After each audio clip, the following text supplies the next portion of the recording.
to understand that psychology itself, the word, meaning the study of the mind or the soul meaning that really deep down, deepest, most unconscious, that core nugget of really kind of who you are, not just a collection of thoughts and not just a collection of, your brain processes, a lot more than that. So I got the first PowerPoint up here, and I'm going to see if we can go through it and share that. So hopefully you can see the PowerPoint now. All right, so this is on chapter 1. This is right from your book, and it's Introduction of Science and Psychology. This is kind of interesting. This first part, it asks you to kind of read over this and see what you think, well, the person's educational background might be. Anna Marie, she works for a major drug company and studies which of their marketing strategies are most effective at promoting sales. Rebecca studies the giant pandas at Zoo Atlanta in an effort to promote captive breeding and ultimately increase the wild population of this endangered species. Another person, Michael Moon's job at a software company is to find new ways to make internet websites easier for consumers to use.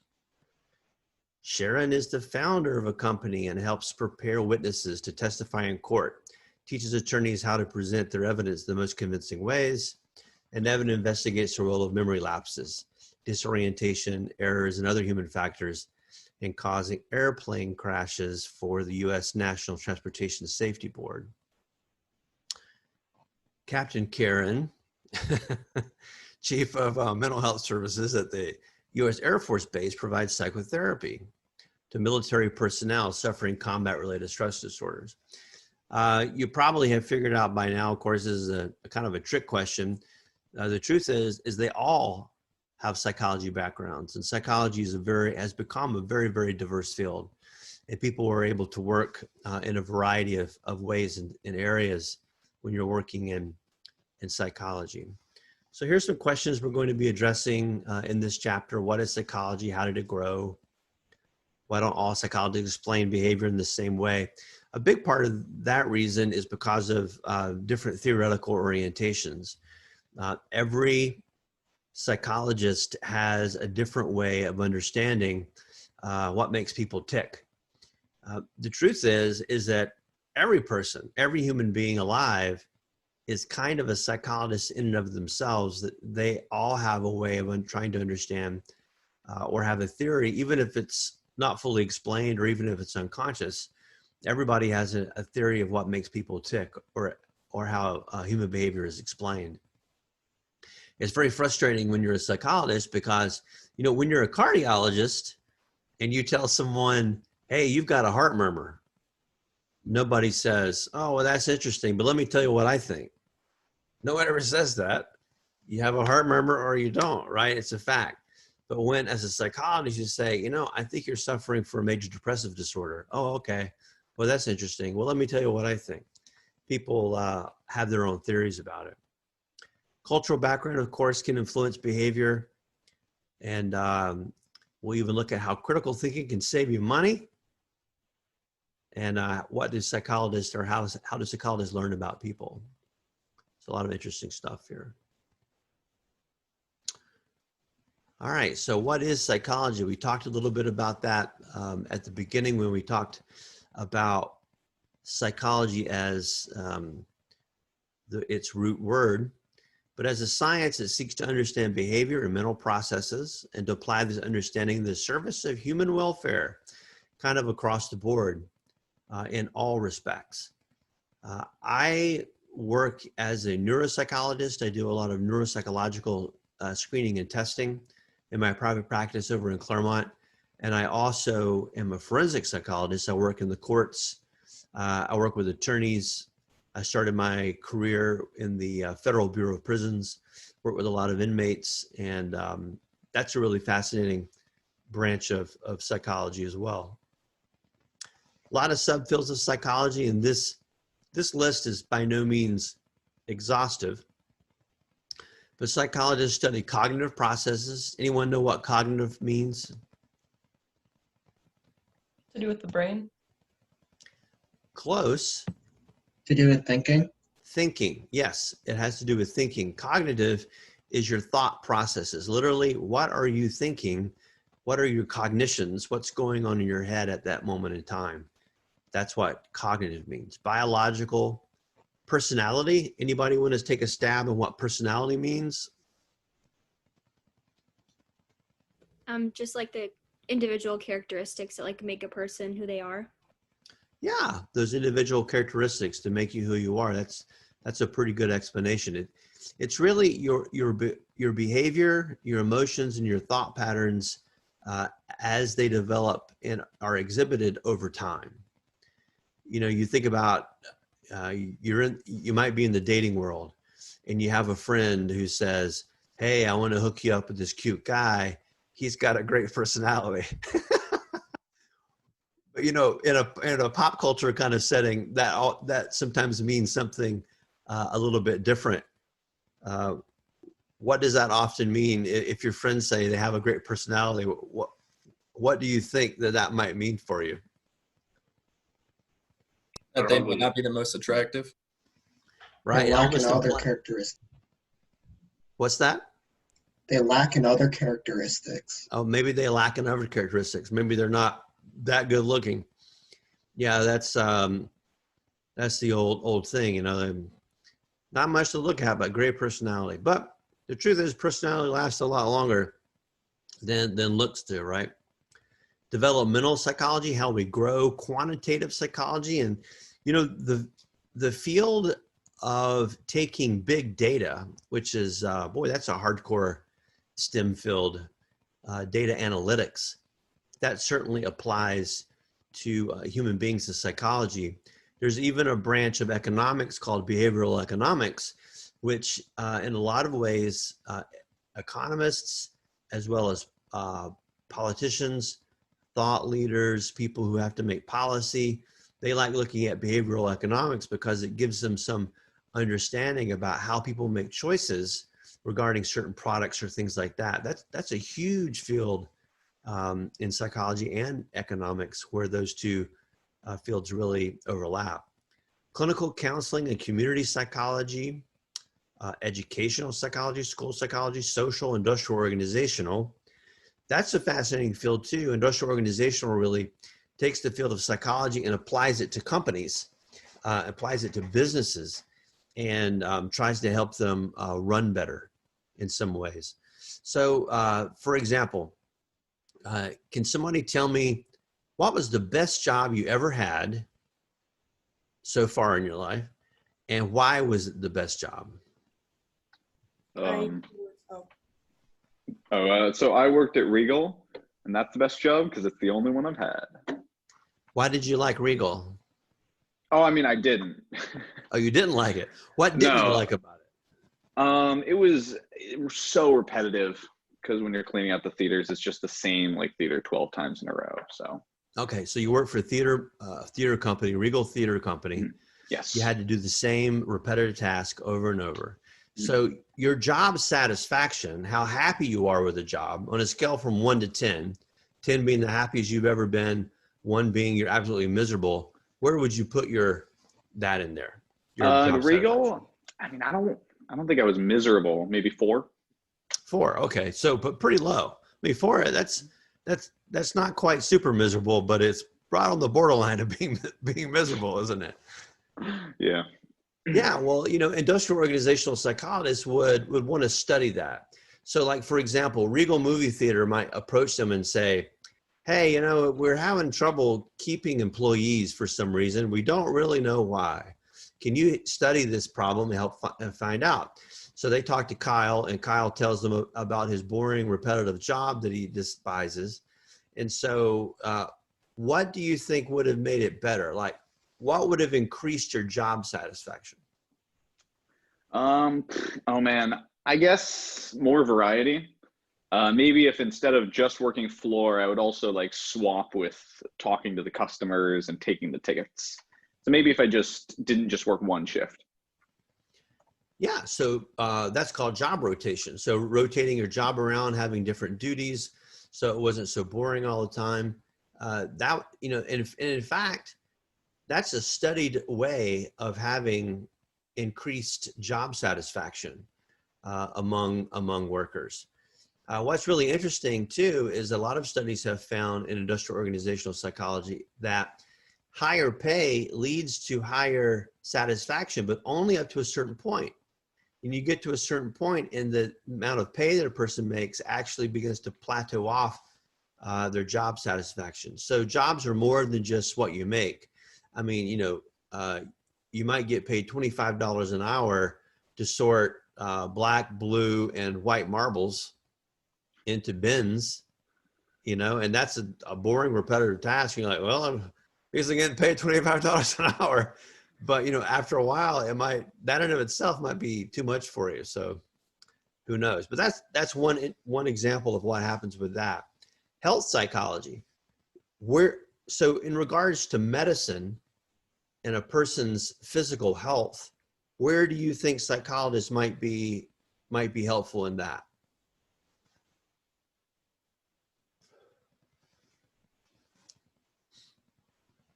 Any ideas? Maybe like affecting how different, like if somebody had like a sickness or like a health condition, maybe like studying how that affected their behavior or like their mental health. Absolutely. Yeah, that's very good. Yeah, certainly. One of the things, I actually worked at a hospital for 12 years. I worked at an acute rehabilitation hospital as the neuropsychologist. And one of the things that I was often asked to do is to try to figure out how to improve patient satisfaction. And one of the things that we learned in a hospital setting was just listening to patient requests increased patient satisfaction. Little things like when I press the button and have to go to the bathroom, it'd be nice within, 5 minutes, someone would help me go to the bathroom. Sometimes something just that small.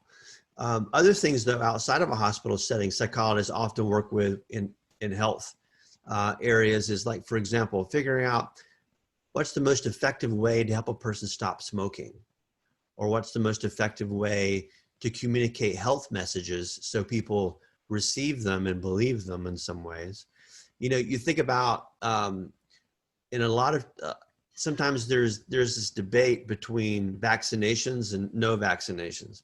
You got the anti-vaxxers on one side on the internet, and you have the ones who are ardent vaccinations.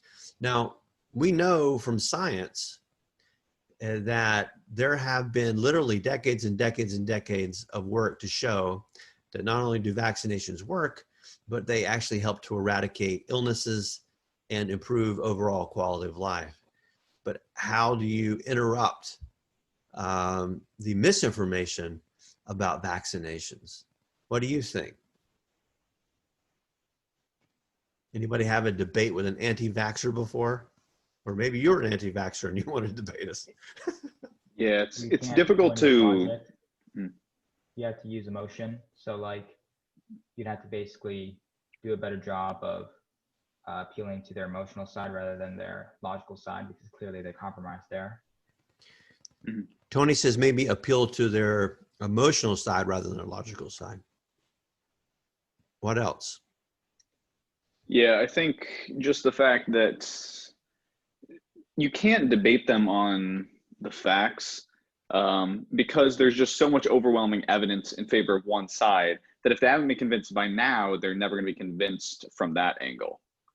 So, yeah, I guess I mostly just agree with Tony. So, Kyle, you say appeal to their logic, not to their emotions necessarily. No, I agree with Tony in that it's very difficult to convince them logically. It becomes more difficult with all of the social media and the overwhelming amount of information we have available to us. And people are able to live inside of information bubbles. So, if you believe one way, you can join groups and surround yourself with information that creates what's known as a a confirmation bias. So you already have a bias toward a certain belief, and now you're surrounding yourself with information that just confirms what you already think is correct, whether it's correct or not. So those are some of the things that can be difficult to work against in the field of health, and that's why sometimes psychologists are called in to help with that. Sports psychology. When I first told my grandfather way back in the early 90s, he was already in his 80s, and he didn't think much about me going into the field of psychology. He was a banker and a businessman, and had been growing up in a farmer. And so psychology was kind of a egghead sort of thing, and he didn't really get it until his favorite baseball team, the Atlanta Braves. They had a pitcher on there by the name of Maddox, and Maddox was doing a terrible job as a baseball player, and so he went to go see the sports psychologist, and they did a whole big story on this one time on a game, and his entire abilities greatly improved after he saw the sports psychologist. From then on, my grandfather thought I was really going into a great field. He loved it. So sports psychologists help athletes try to figure out how to reach their highest level, how to overcome mental blocks, or even entire teams. Forensic psychology basically means the application of the field of psychology in regards to matters of the court. I do a lot of forensic psychology, and I'll be telling you a lot of those stories throughout the semester, I'm sure. But mostly what I do is I go to the jail, or I see an offender, someone who has allegedly committed a crime, a defendant who, and I almost always work on the defense side, although sometimes I do work for the judge. The judge might hire me, or other times I might work for the prosecutor, but that's pretty rare. So I'll work for the defense, and I'll try to figure out whether or not a person who might have a background of mental illness is competent to proceed to trial. And the United States Supreme Court, in a case called Dusky versus the United States, ruled that a person must be mentally fit and be able to participate in their own defense and understand and communicate with their attorney about their defense in order to proceed to trial. If they cannot, then they cannot proceed to trial. So that basically forced all 50 states and the federal courts to institute a rule for competency. And so any mental health person, but typically a psychologist like myself, or a psychiatrist who is a medical doctor that specializes in treating psychiatric or mental disorders, go in and speak with an inmate and try to figure out whether or not they had the capacity or the competency to proceed to trial. And they have to have basically 6 things in the state of Florida. They have to have an appreciation of the charges against them. They have to have an appreciation or a knowledge of the possible penalties against them. They have to be able to participate and communicate to their attorney about about the facts of the case. They have to be able to comport themselves in a way that allows them to sit in a courtroom and not be disruptive. They have to have the ability to sit and testify if that's required for them, and then anything else that the expert might deem as relevant or necessary. So that, insanity pleas, and all kinds of civil areas are part of forensic psychology. And it's a really interesting field, and never a boring day, I'll tell you that much. Engineering psychology, psychologists sometimes will team up with especially industrial engineers to try to figure out, like, for example, what's the best layout for a cockpit in an airplane? Where would you push the put the buttons? What's the most important things for a person to have in front of them? What's the easiest to read and understand? And the same things even with a smartphone.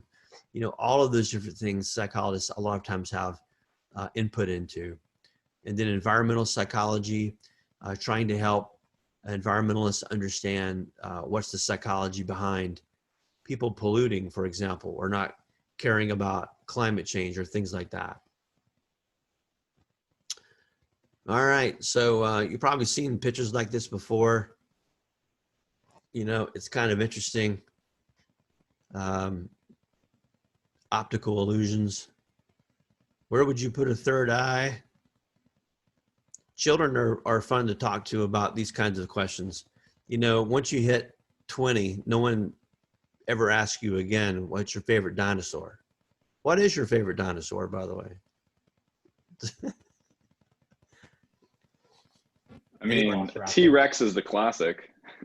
T-Rex is a great one. What'd you say, Tony?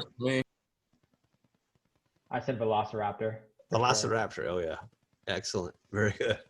Triceratops. I agree with that one. I like the Triceratops too. They always seem like you could get on them and ride them around. That seemed kind of would be fun. I would say a Spinosaurus. So here's some typical activities and work settings in psychologists, college, universities, mental health facilities. I have a private practice over in Claremont, like I said. If you want to look me up, it's centralfloridapsychology.com. What a great URL. Wow. In fact, if you Google Central Florida Psychology, you get me first, then the university. Psychology department. So I'm like, oh man, I don't know. I'm going to get fired for having a better URL setting than them. Business and government organizations, schools, you know, a lot of other places where psychologists work. Pretty much anywhere you need to figure out where humans are and how they're interacting with the world, there's going to be a psychologist there helping to study that on some level. All right, so we're gonna, lots of linkages in the first chapter with a lot of other stuff that we're gonna look at later on in the semester. So, you know, really the history of psychology starts back with the history of philosophy.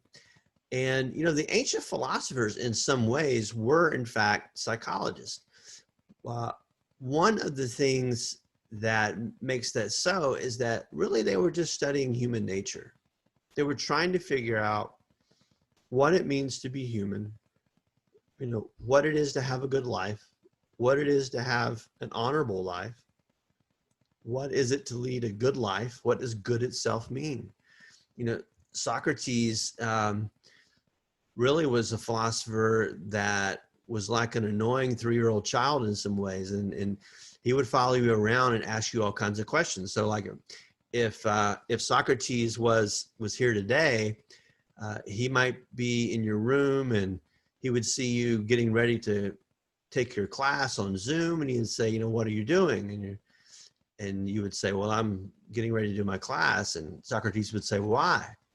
Well, so I can finish this class and it's part of my requirements. Well, why? Because I want to get my degree. Well, why? Well, so I can get out and get a job. Well, why? You know, on and on and on, and just annoy you until the whole point of the Socratic method of questioning is to get to the root of, you know, why do we do things? What is it all about? What is the meaning and purpose of our life? What is the meaning and purpose of your life? That is a question you have got to be able to answer at some point in your own life, because it is imperative that you do. Now, for the most people, for the most part, our social system gives each of us this little pre-packaged, what I call the grocery store checklist of things that we're supposed to do in order to have a life. So, you know, you're born, you are fed and nurtured, you know, you have some interesting, entertaining activities, and then your mom or your dad or your caregiver sends you off to school. Then you get through school, you check that off. Now I'm going to college. Now I'm going to get a job. Now I'm going to get married. Now I'm going to have children. I'm going to buy a house, get a promotion, get a car. on and on and on, and you check off all these check marks that society tells you to check off. And then you get into your 40s or 50s and you're like, well, I've checked everything off. What now? What is it about? You know, is this all there is? That better not be all there is. You know, you better figure out something in your life that has meaning and purpose beyond what that societal checklist is all about. And that's something that the philosophers also struggle with and try to figure out. Socrates, as you may know, if you've studied any philosophy, never wrote down anything himself, but his student Plato did. Plato wrote down extensively Socrates's lectures and created a whole version of his own philosophy. And then Aristotle was a disciple of Plato, and Aristotle was even the teacher for Alexander the Great, who was one of the greatest conquerors of all time in ancient antiquity.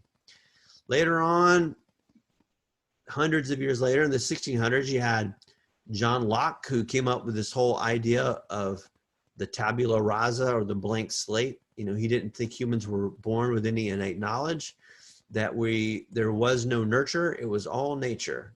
So all of our experience just wrote upon us what we know, and that really led to what we became.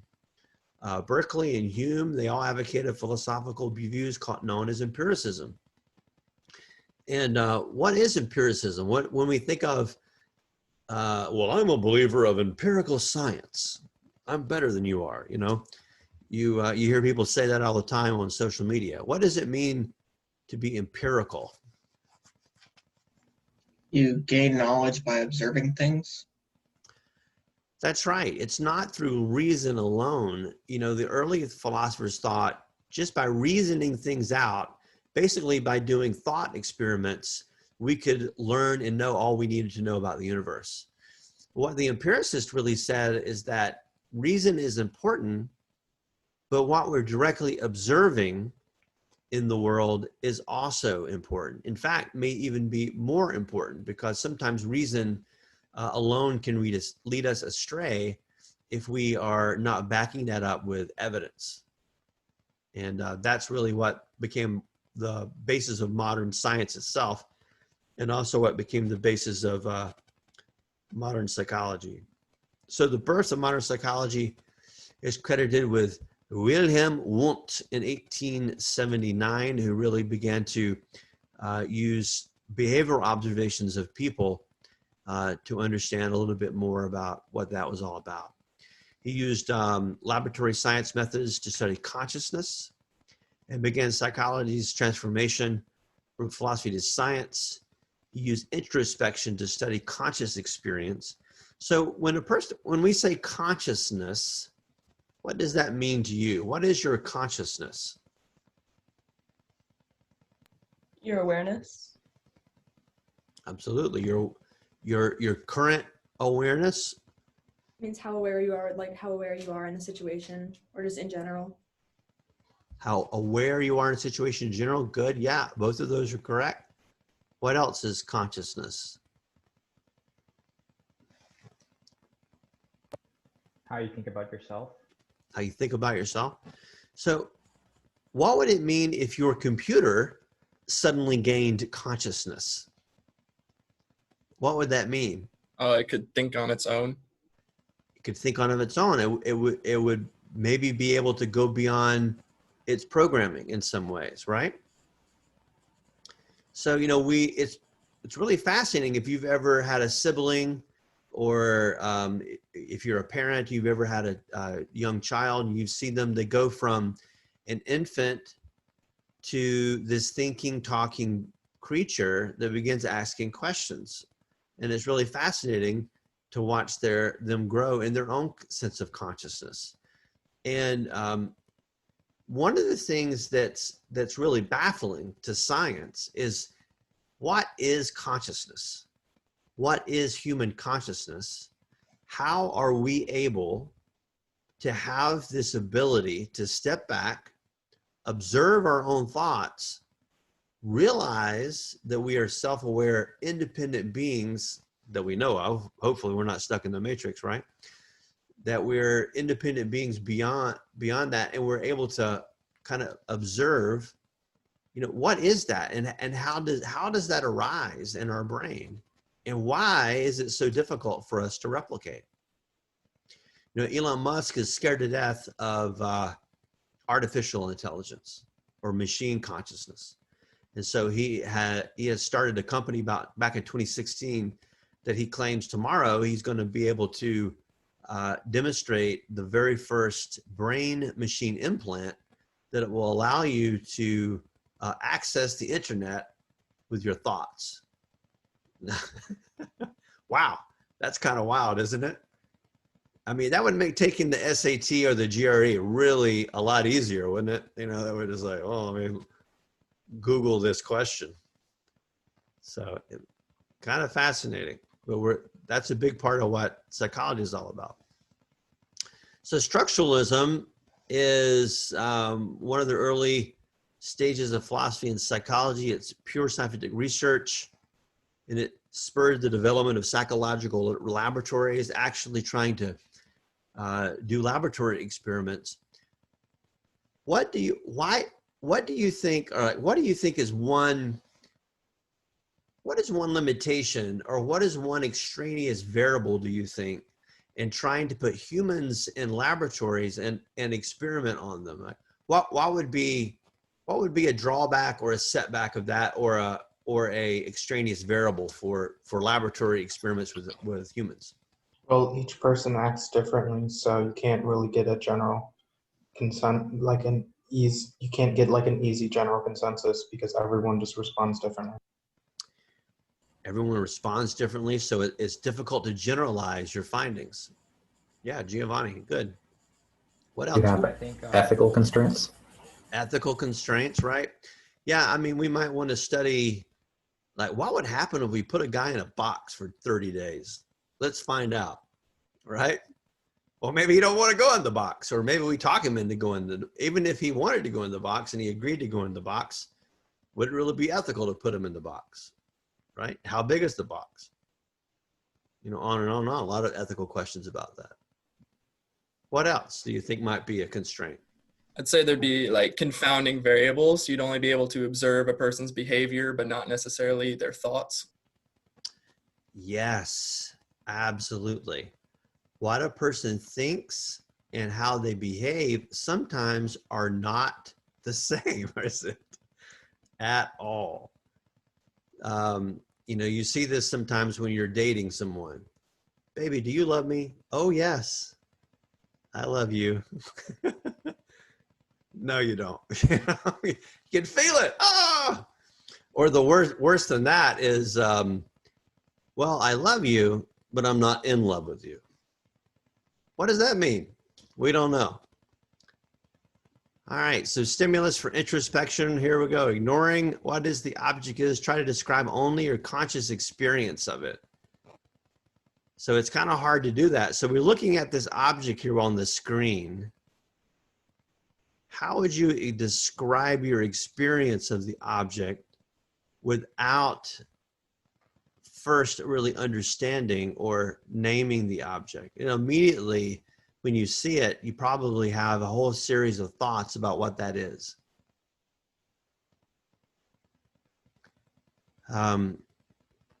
It looks like a sphere, a ball. It's got a shadow. Kind of looks like a ball on a table, doesn't it? So immediately you have that, and it's difficult to describe that. One of the absolutely easiest tests for ADD that I've ever seen done, and a professor of mine in graduate school did this, was that he said, put a child in a room with nothing else in the room but a table and a chair. Bring in a red ball and set it down in front of them. If the child does not have ADD, they might talk about the ball, they might touch the ball, they might ask you about the ball, they may want to hold the ball. A child with ADD is going to go, bam, right off the bat. And because something that is at rest has got to be in motion if they have ADD.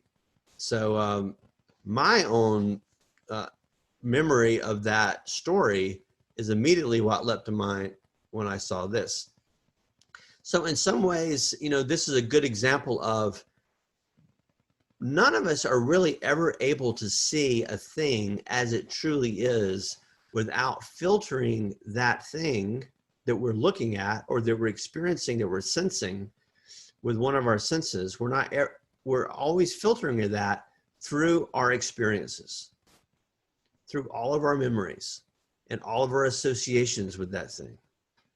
And so we're, you know, constantly trying to understand and analyze things from that perspective, because that's just what human nature is.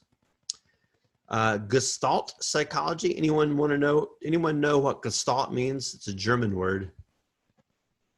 Any German speakers in class? Or you want to take a gander of what Gestalt means? It really just means the whole. The Gestalt is German for the whole. It's the goal of Gestalt psychology is that they want to show that the whole is greater than the sum of its parts. So instead of trying to break down all these different processes of the brain into these different discrete little items, they want to see your entire understanding of something from a holistic kind of perspective. And Gestalt psychology really laid the groundwork for both humanistic and cognitive psychology, because again, it really focused on a lot of a person's thoughts and how thoughts really influence behaviors. Excuse me. Humanistic psychology was a lot about that human beings could rise to the occasion and we could be our best self, that we weren't these innately evil creatures. Our old pal Sigmund Freud, psychoanalysis, you know, Freud has become such a part of pop culture that you can almost think about any of his early work and it immediately is recognized. But he was really instrumental in that Freud was the first to really create a treatment for mental health disorders. And one of his greatest contributions to psychology and to the field of counseling and therapy is something called the talking cure. What he found was that the more people talked about their thoughts and their feelings, the more those thoughts and feelings would change. And that's amazing and really profound, and something that continues to influence the field of psychology even to this day. So the goals were to explain personality and behavior. He created a lot of techniques for treating mental disorders. But his method was limited to studying his own patients, really. Well, and you also have to put him into the context of the historical period. He was living in Vienna, Austria, and this was in the early 1900s, late 1800s. So we're kind of just out of the Victorian era into the Edwardian era in Europe, and not a lot of ability, or really not even a lot of the science developed yet to study people on scale. So most of his theory was done on his own patients. He had a big emphasis on childhood and its importance in human behavior and later personality. You know, he was the one where, you know, he would lay you down on the couch. He would rotate his chair away from you so that he couldn't look at you and you wouldn't look at him. And then he just wanted you to talk, stream of consciousness. Whatever came to mind, just talk. And his thought was, the more you talked, the more of those unconscious processes would come out, the more he could link and identify those unconscious processes and then help you work through a lot of your problems and a lot of your issues. Functionalism, William James, he was an American psychologist. He came up with a way to study how the mind works. And he thought that the way it worked was that the mind really adapted to the environment. So whatever given environment you were in, your behavior, your thoughts, and your emotions had to adapt to that in order to create a kind of personality or a kind of a behavioral system that allowed you to survive. Now, in some ways, think about your own experience. Think about your own experience in high school. What clique were you in high school? Or what group were you in? Does anybody want to confess what group or clique they were in high school? Freaks and geeks. Freaks and geeks? Who are the freaks and geeks, Elizabeth? The kids who didn't fit in with anybody. We all just got together and we created our own sort of weird group. So all the kids who didn't fit into any other group got together and created your own weird group. Those were, and you called yourselves the freaks and geeks. Yes, sir. That's what I called us, based out of the TV show. Yeah, absolutely. Good. What else? What other? Anybody else? I didn't really fit into like one group. I would literally drift between like pretty much every single group at the school because I just kind of liked finding out how people like thought and how like just the group dynamics worked and stuff. Yeah, Giovanni, he kind of was moving into a lot of the different groups. He was kind of the permeable guy. That's interesting. Anybody else? Yeah, I'd say my group was the boys. The what? The boys. The boys? Okay. Yeah. So, everybody kind of has their own little group or their own little way of surviving the high school environment, which let's admit it. I mean, it really sucks in a lot of ways, doesn't it? You get to a certain point, you're like, high school. And, part of the reason high school can suck at times and also be wonderful at times is because it's kind of an artificial construct. Evolution says once you're able to survive on your own, kill an animal or breed, then you're an adult. Pass your genes on and make room for the next generation. That's all evolution cares about. But our social structure is a lot more complex than that. We're more than just animals. Again, we're those thinking creatures. And so we have a fairly complex social structure, and we kind of figure out where we might belong in any given circumstance. And even in times where we don't belong, we either go from group to group or we create our own group. For me, I was in band and theater. Those were my two big cliques. And, but I grew up in a little tiny town up in the panhandle of Florida, and the town was so small and the high school was so small that we almost were too small to have cliques. And so, even if you belong to a certain clique or certain group, you pretty much still knew almost everyone else, even if you weren't necessarily super good friends with them. So in functionalism, there was naturalistic observation of animal and human behavior. One of the most fascinating places you can ever go to observe human behavior in its natural form is the Waffle House at 2 o'clock in the morning. Waffle House is 24/7. And if you want to see some interesting characters, interesting people that you don't normally see during the daylight waking hours, go to the Waffle House at 2 o'clock and hang out for an hour or two and just watch who comes in and out and make notes about it and listen to what people say. You're really going to find some fascinating naturalistic observation right there. I'll tell you that much. So after Freud and psychoanalysis kind of fell out of favor in a way, there became the rise of behaviorism, or because of behaviorism, psychoanalysis was kind of abandoned. We'll get more into all of these more in depth later on in the semester. But behaviorism was a field of psychology that basically said, yeah, it's interesting. Freud thinks that there are are these unconscious processes.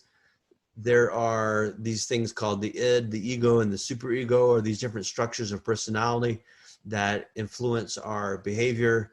But we can't see any of that stuff. You know, we can't see those mind structures. We don't know about unconscious processes. We can't even hear your thoughts.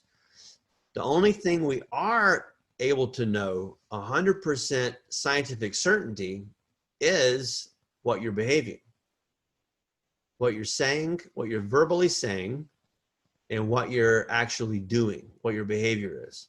That we can observe and that we can write down. And so Skinner especially developed what's known as learning by its consequences. And I'll give you an example. If you're driving along the road and you come and you see this light in the middle of an intersection, and there's red on the top and there's yellow in the middle and there's green in the bottom, you know, what are you supposed to do?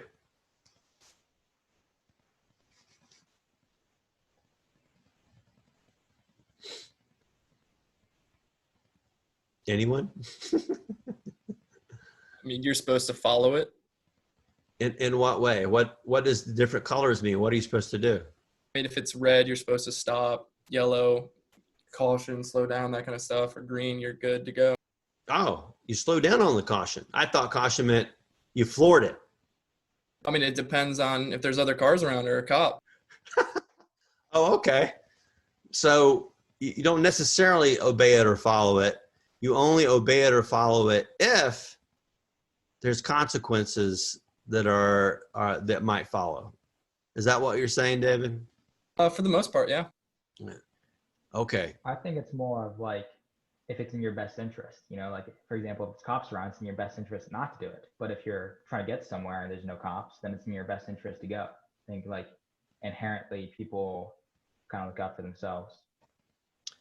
Okay. So whatever is in your best interest, that can moderate whether or not you obey the traffic signal. Yeah, it's really fascinating because my wife is incredibly rule governed. It could be 4 o'clock in the morning, no cops around, nobody 30 miles ahead of us, nobody 30 miles behind us. But if that light is red, she's going to stop. And she's going to wait until it turns green, and then she's going to go. None of everything y'all said is irrelevant. However, I have often seen most of my male students are low-level sociopaths like me. They only obey, in terms of whether or not they might get in trouble or not, or whether or not they, the police are around. How many of you have got an app on your phone called Waze? Anybody use Waze? Yeah, a bunch of you do. So one of the things that Waze does is it tells you whether or not there's a police officer up ahead. You know, and that's really interesting because it's kind of like the old method of alerting drivers to the cop behind that they're approaching who are on the other, going in the opposite lanes. You flash your lights at them. That's what we did when I was a kid. We'd flash our lights at people. People were going to the other lane, meaning I just passed a cop. Slow down, watch out, there's a cop up ahead. Waze is kind of the 21st century digital version of that. Hey, there's a police up ahead, but the only way the Waze app knows that is because people make different kinds of reports for that. So behaviorism created what's known as 2 different kinds of learning. One is called classical conditioning. And classical conditioning learning is that there is a stimulus followed by a response that you learn over time. Pavlov was a scientist, and he wasn't a psychologist, he actually was a physiologist and a physician. But he did the famous dog salivation experiments, where he discovered that when he was measuring the amount of salivation from a dog's mouth, and he found that dogs were salivating when he was approaching their kennel and they heard his footsteps, because the dogs were anticipating they were going to get fed, and his footsteps, the sound of his footsteps, were just as much of a stimulation to salivation as the food itself was. So that became a learned response. And it's sort of the same thing with our traffic system. Our traffic system is really just a bunch of classical conditioning. We learn what red means, what yellow means, what green means, and then we put all of our own human spin on that. And then there's another form of learning that the behaviorists came up with called operant conditioning. And that's either positive reinforcement, negative reinforcement, or punishment on some level. So positive reinforcement is something that we never get in our traffic system. You know, you don't get a check in the mail in the United States if you have obeyed the law. Hey, you've done a great job. You haven't sped. There's no speeding that's taken place with you, and therefore you get some cash. That would have been positive reinforcement. We only get punished, right? And so, as you all have really aptly described, what they have found in a lot of psychological studies is that punishment in and of itself does not always work, because what people often do is, instead of actually obeying the law or changing their behavior following a punishment or in anticipation of a punishment, what they actually do is they work very hard to avoid the punishment in the first place and still do the thing that they might get punished for. So, you know, in the apt ways or radar detectors, you know, those are good examples of avoiding the punishment. Negative reinforcement means that you are increasing the likelihood of a behavior by taking something away. I'm going to take away your television privileges until you begin to cleaning your room. When you begin cleaning your room, the TV will go back on. That's negative reinforcement. I'm increasing the likelihood of a behavior by removing a stimulation. So in the computer age, mental activity is seen as information processing. There's been a lot of ideas about the brain or the mind as a computer model. That works in a very simplistic kind of way, but it doesn't work totally, because our brains aren't really linear processes or processors. They are a series of feedback loops on one another that all interact with each other, and it in complicated ways, in different forms of loops and processes that are happening simultaneously, millions and millions and millions of different processes that are going on. So there's development of sophisticated research tools that allow psychologists to watch the brain perform mental processes, but even that is, even though it's getting much better, it's still very much in the infant stages in a lot of ways. So here is what's known as a functional MRI, or a PET scan. We're actually seeing brain activity as it's happening in real time. So this is where the person's eyes are. Can you see my cursor? There's where the person's eyes are. And, you know, here's your ears. This is the front of the brain. This is the back of the brain. Up here is your frontal orbital cortex. We're moving back into the rear frontal, almost to the parietal lobe. You know, down lower here, if you saw this on a 3D model, you know, that would be your temporal lobe. This is the right side of the brain.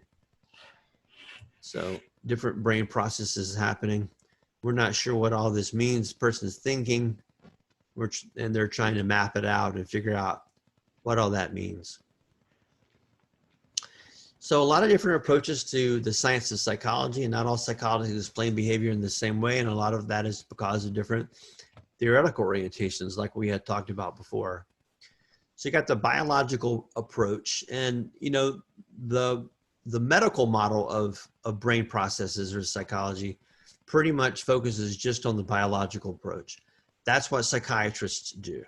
Psychiatrists are medical doctors, and if you go to a psychiatrist, you say, I'm depressed, they'll see it as a biological or a medical process that needs a medical intervention, and that typically means either medication or some other kind of medical procedure like transcranial magnetic resonance, where they shoot magnetic waves into your brain to change processes, or electroshock convulsive therapy, where they attach electrodes to your brain. They still do that to your head, by the way.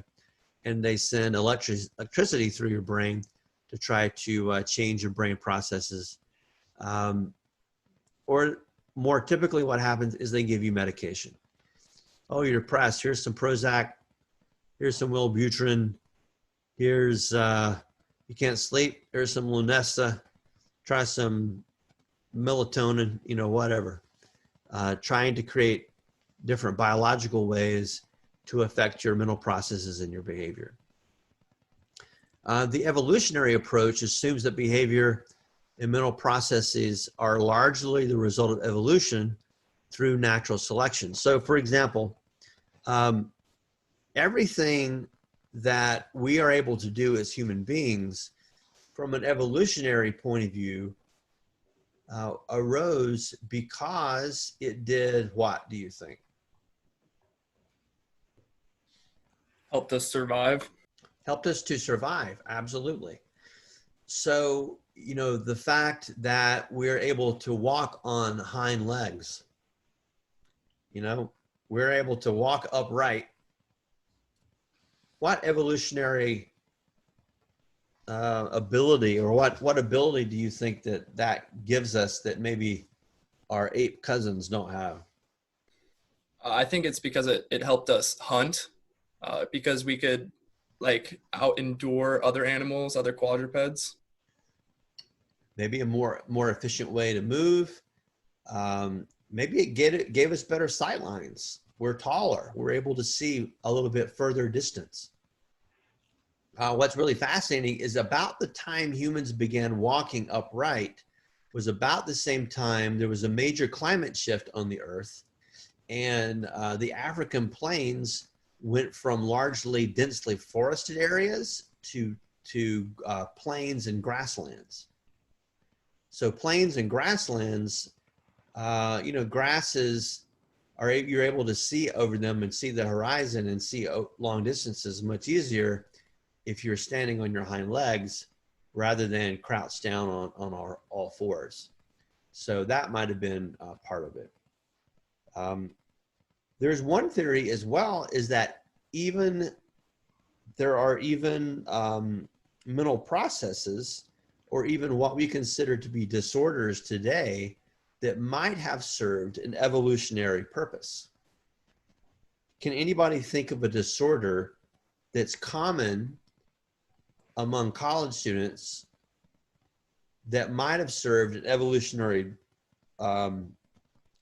benefit in the past, in our hunter-gatherer days? Can anyone think of one? You have stress and anxiety. Stress and anxiety. How would stress and anxiety help us in the past? It would like be able to keep people on their toes in case there's like a ongoing threat or so. Yeah, in a lot of ways that's very true, because stress is really nothing more than an over-aroused brain. Your brain is shifting into high gear. And if your arousal level is suddenly really, really high and very alert, what are you probably able to do? You're probably able to notice predators and threats a little bit easier in the environment, aren't you? Attention deficit disorder is also one. Attention deficit disorder, if you think of it from a perspective of our hunter-gatherer ancestors, And in our ancient times, so you think about 10, 15,000 years ago, this class, which is made up of about 20, 25 people, would have been about the size of the average hunter-gatherer clan or group. They didn't get much over 25, and 30 was like about the maximum of what a hunter-gatherer group could be sustained at for any given length of period. And so we have to sleep, and humans sleep in long periods of about 90-minute to 2-hour cycles. So during that time when everyone has decided to go to sleep, you got the one person in the tribe who's got a little ADD, and they can't quite sleep, and their attention is constantly shifting, and they're intentionally looking around and trying to see different things. And suddenly the ADD guy says, "Hey, saber-toothed tiger approaching," wakes everybody up, right? Saves the tribe. And then guess what happens? They're all so grateful, they make the ADD guy the chief. Now the ADD guy is leading the tribe. Now, why do ADD children often do?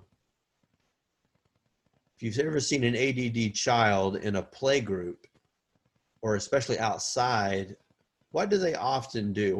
What's one characteristic of a person with ADHD? Children with ADD or ADHD tend to be, they either try to assert their dominance or be very controlling. They often, and not always, they tend to be very impulsive, especially if you're talking in terms of like play groups, like as children. Like I know that's how it was for me. Very impulsive. So they kind of just wander away, don't they? And, you often see this with kids with ADD. Something gets their attention and they just kind of wander away. Well, you think about the ADD child or who's now the adult, who's the chief of the tribe, they just wander away. Hey, the chief is over the hill. I guess we're leaving. Let's go, everybody. So everyone backs up and they follow the chief over the hill, and then over the next hill, and over the next hill, and over the mountain range, and keep going. There is no doubt in my mind that it's the ADD people that led to human migration across the planet. But today we are all expected to like pay attention and focus and all the time. And what used to be an evolutionary advantage maybe is now more of a deficit. The psychodynamic approach, that's from the field of both Freud and Dr. Carl Jung. I'm a Jungian. That's my theoretical orientation. I love Jung and his work. It assumes human behavior reflects mostly unconscious conflicts between impulses to satisfy our instincts versus society's rules. So, in a lot of ways, you think about how were you trained as a child? Like, what were you supposed to do at the dinner table when company was there? What did your mom or your dad or your caregiver tell you to do at the dinner table when company was there? Be polite, chew with your mouth closed, all that. Be polite, chew with your mouth closed, so you have table manners. Now, are table manners something we're born with? Do we automatically know table manners? Absolutely not. If you've ever seen a 1-year-old, eat in a high chair, you give them food and man, it's all over the place. There's no table manners going on there. That's something slowly we learn how to do over time. And part of what we learn how to do with those table manners, there's a whole etiquette to eating. And most of our social events surround food in some ways. I think that's been one of the hardest things through all the COVID stuff, is when the restaurants shut down and you couldn't eat with your friends anymore. What's the point in living, right? I mean, man, that was difficult to even get through because we're such social creatures. People are having a lot of stress just over that part. It can be quite difficult. So Freud would say that you learning those table manners was suppressing your instinctual or id impulses, because you know what your id impulses wanted to do is just grab that big old piece of chicken and start chowing down on it, not waiting your turn, not waiting for guests to go first, and then mom and dad, and then maybe you, or you know, on and on. So the behavioral approach, like we had said before, mostly observes human behavior and how that behavior is formed through learning through consequences. The cognitive approach, after the behaviorists kind of had their way, there was a whole push in psychology to say behavior is important, but what a person is thinking is also very important. And those thoughts help to compel or lead into behavior. So the cognitive approach focuses on how our behavior is affected by the way we take in, mentally represent, process, and store our information. So, you know, you think about all the things that you are taking in on a daily basis. You know, you might log into a social media group. You know, Facebook used to be the cool thing. I have a millennial son who's 26, and I have a Gen Z son who is 21, and they both tell me that now Facebook is no longer cool. It's like so far beyond cool. Even wondering if it's cool is the most uncool thing that I could possibly say. And I guess Snapchat was really cool for a while. I don't know, is that cool? Is that still cool, or is TikTok now the big cool thing? Honestly, a big part of what social medias are like seen as cool or used mainly often depends on like the subcultures people are in. Kind of depends. So maybe if you're in a particular subculture, you might join Reddit, and you might join a Reddit group. And so you're on Reddit, and because there's a really neat group on Reddit about one particular episode of the original series of Star Trek that you want to obsess over or something, right? Now you know what Reddit group I'm in. But you know, or you might be on 4chan. You know, you're really getting on the borderlands of the dark web and trying to figure out what that's all about. So yeah, it depends on what you're trying to do, or if you're trying to be an Instagram influencer, whatever that might mean. But how people process information, how they mentally represent themselves, you know, even your sense of self, your own self-concept, who you are, is represented differently depending on what social media you might be using. If you're very different on Tumblr than you are on Facebook or Reddit or Instagram, you know, totally different ways of looking at things. The humanistic approach sees behavior as derived from our capacity to choose how to think and act. So the humanistic approach really looked at human beings as being free agents. We are not just a impulse, an effect, a cause, and then an effect. We're more than that. We're not just the sum total of our animalistic impulses that we're trying to repress. We're human beings who have free will, who have the ability to self-reflect, have full consciousness, and we can make well thought out, independent choices that are filled with compassion and loving and understanding. That in a lot of ways, that's kind of humanism or humanistic psychology at its in a nutshell. All right, so what do you think? Does your cultural background influence your behavior? Does anybody want to give me an example of how your cultural background has influenced your behavior? I'd say for myself, as well as like a lot of people, religion definitely serves to influence your behavior, especially when you're coming from like a moral standard kind of point of view, or even really how different practicers of a religion interact with each other. Yeah, that's a great example, David. So, you know, if you're, you know, you think about the golden rule, do unto others as you would have them do unto you. In some ways, that might be a moral standard that you might have learned in Sunday school or in your church or temple, your synagogue, or from religious teachings that your parents gave you. And so that might influence your behavior, how you treat people, what's the right thing to do in a given circumstance, or not. Yeah, absolutely. And for some people, their religious beliefs, their religion, and their culture are one and the same. That's how sometimes it can be just that influential. Any other way do you think your cultural background might influence your behavior?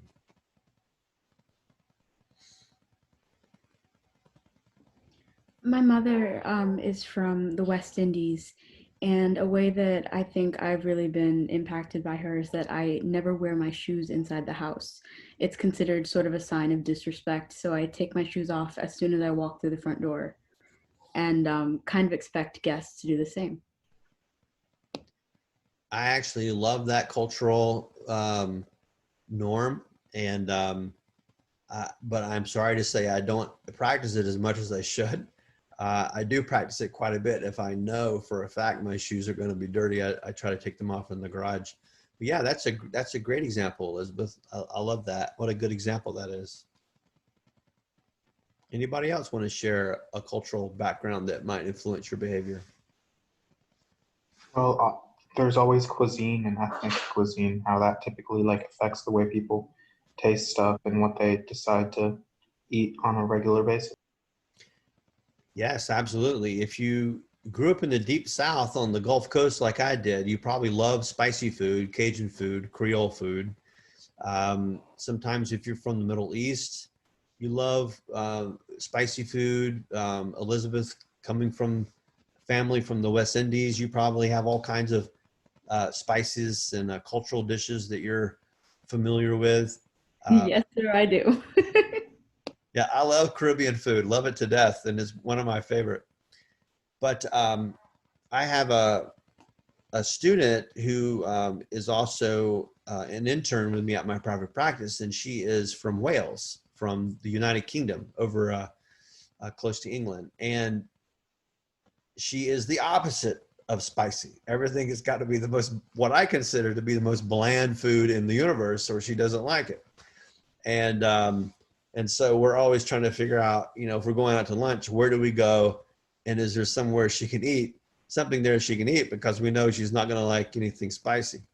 So yeah, all of those are great examples of how cultural background might influence you. A lot of diversity among psychologists now. The field itself has become very feminine. When I was starting out in my my freshman year of college in 1987, that's how far back I go, it was very much a male-dominated subject area. Most psychologists, I would say about 75% were male. Today, 67% of psychologists are female, and more are earning their doctorates every year. And the number of ethnic minorities in psychology has also grown. So it's very much a different field, different culture than it was even within my lifetime. So a lot of different impacts on social cultural diversity in psychology, such as behavioral mental processes, can often be shaped by socio-cultural factors, such as gender, ethnicity, social class, childhood culture. So like, for example, do you think men and women think about things differently? It's almost a trick definitely. question, isn't it?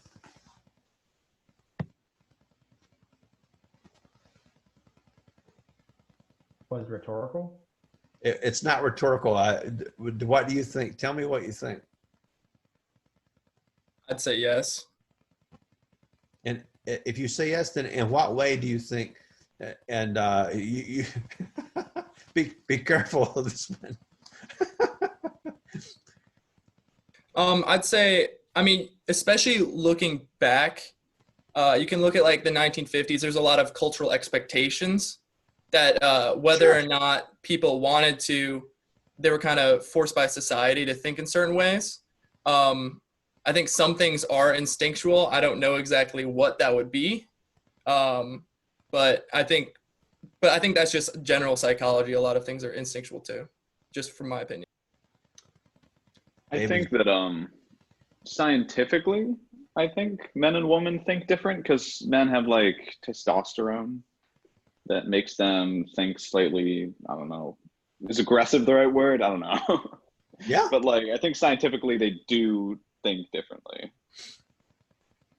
Okay. At least that's a baseline. So Kyle and David agreed that men and women think differently. Kyle, David says it's more social, cultural factors maybe. Kyle thinks that there's a biological component to why men and women think differently. Any women in the class tonight want to chime in and give your opinion?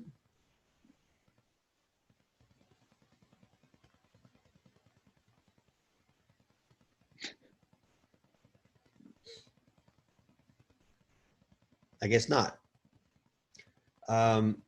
Well, you know, the truth is that both are true. We know for certain that there are biological hormonal factors that do influence behavior. We also know that there's certainly social and cultural rules and norms that also influence behavior, and that certainly influences even the way we see gender, how we see sex, male and female, or wherever a person might be on that spectrum as far as the gender part goes. Indigenous psychology is kind of understanding behavior and mental processes as they occur in different cultural contexts. And it can be kind of a fascinating thing to do in a lot of ways. I know for me, I grew up in the Deep South in a very small town.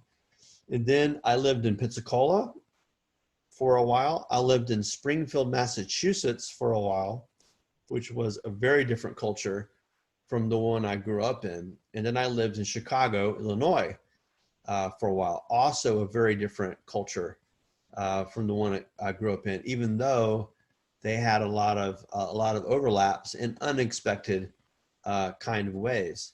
And one of the things I often found with myself is that when I was living up north, I didn't think I had much of a Southern accent until I moved up north, and then everyone knew that I was from the South and would ask me, what are you doing up here? And what's this all about? And it was really fascinating just trying to interface with all of that. You may have had similar experiences if you're from different parts of the country, or even from a different country altogether, and trying to figure out how to navigate the culture. So there's a lot of different characteristics of behavior and mental processes that are typical of individualist versus collectivist cultures. So in a very general way, the West, meaning Europe and the United States, are considered to be more individualistic cultures, where Eastern cultures like India, China, Japan, and other Asian cultures may be seen as being more collectivists. Neither is right, neither is wrong. They're just different, and they're different ways of seeing the world, and they're different ways of seeing yourself. One really fascinating modern way to kind of understand the difference in this is that if you have Netflix, there's a great series of movies, especially if you love action kung fu movies like I do, or martial arts movies. There's a series of movies called Ip Man, IP, and they were movies that are made in China, and they're based on a true story. They're based on the story of the martial arts master who trained Bruce Lee. And it kind of starts off in World War II and takes it down the line. And in a typical Western American movie, the central character would be about how that individual struggled to overcome their adversity to gain some personal victory or some personal goal. Where in Ip Man, it's very much from a Chinese or collectivist viewpoint. He overcomes struggles to gain something for the greater community. It's not about the individual. It's about what's important for the greater community. And that's at the heart of the collectivist culture. The truth is that all human beings, we're all on a kind of a spectrum or a scale on this. And, you know, there are things that we probably have done in our lives, I hope you've done in your lives, where, you know, you may have sacrificed and gotten very little out of something, but it helped your family as a whole. And there may be things where you've done a lot to just help yourself. So, but understanding what the differences are, those are some things that sometimes psychologists or anthropologists study a lot. So cultural values we see in advertising, for example. She's got a style all her own. Is that individualistic or is that collectivist, do you think? Individualist. You, only better. A more exhilarating way to provide for your family. That's kind of more collectivist, isn't it? We have a way of bringing people closer together. Celebrating a half century of partnership. How to protect the most personal part of the environment, your skin. You know, on and on. So even how ads are targeted to people come from sometimes an individualistic versus a collectivist culture. All right, so we're kind of at our break time. I'm going to take about a 10-minute break, let you go to the restroom if you need to, and get a drink of water. I know I've been talking straight. I need some water. And I will be back at promptly at 7:40 in about 10 minutes. See you then.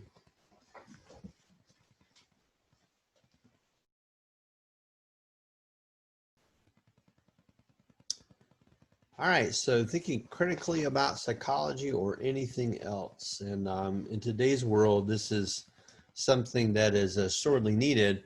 Although I have often found that my students seem to have a nice, healthy skepticism about most things.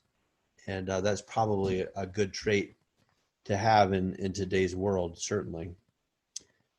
So here's 5 questions that we can use for critical thinking. So whenever you're looking at a news article, or you're looking at a scientific study, or you're trying to look at really any piece of information, you want to ask yourself, you know, these basic 5 questions. What am I being asked to believe or accept? So is there evidence to support that claim?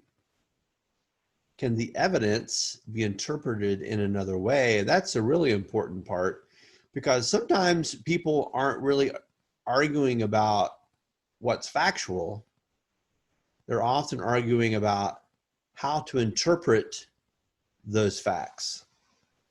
What evidence would help to evaluate the alternatives, and what conclusions are most reasonable. Have you ever heard of the term Occam's razor? Does anyone know what that means, Occam's razor? Yeah, Occam's razor is the idea that typically the most simple interpretation is the most, I guess, trustworthy or, I guess, easiest to believe. Yeah, the simplest interpretation typically is the most correct one. And that's a great way of critically thinking about things in some ways, because humans love to be convoluted and complex, and sometimes when that's not even necessary. So like here's some popular myths. For example, many children are injured each year in the United States by razor blades, needles, or poison in Halloween candy. And or my favorite one is they give out drugs instead of giving out candy. And I had a college buddy who was like, "Where is this house? Because I'd love to find the house that's giving out free drugs, man. Those things are expensive, you know." And but the fact is that almost always those turn out to be hoaxes. No one is really doing that. So if another myth, if your roommate commits suicide during the school term, and this is one heck of a year for that to happen, isn't it? You actually automatically get all A's in your classes for that term. No school has ever adopted such a rule, unfortunately. I guess if they did, that might give people an inducement to agitate their roommate, you know, to the point where maybe they would do it themselves. That's terrible. People have been known to burst into flames and die from fire erupting from their own bodies. That's spontaneous human combustion. That a very rare event, and they're not even sure if it actually has ever happened. Most big city police departments rely on the advice of psychics to help them solve murders, kidnappings, and missing person cases. Very few have ever done that.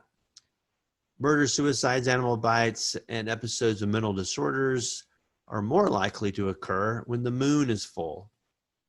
Not a whole lot of correlation to that one either. You can't fool a lie detector. Yes, you can. In fact, there's no such thing as a lie detector. They call it a polygraph device. And let me give you this bit of advice. If any police officer or department or your job says, we want you to take a polygraph or a lie detector, refuse it. Because it is almost always not used to detect actual deception, but is really used as more of an intimidation tactic. Now, there are certain law enforcement positions in the federal government and certain intelligence positions in the federal government that require you to take a polygraph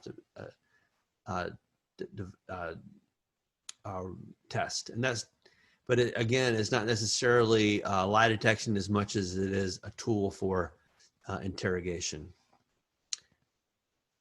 Do you guys even know who David Letterman is?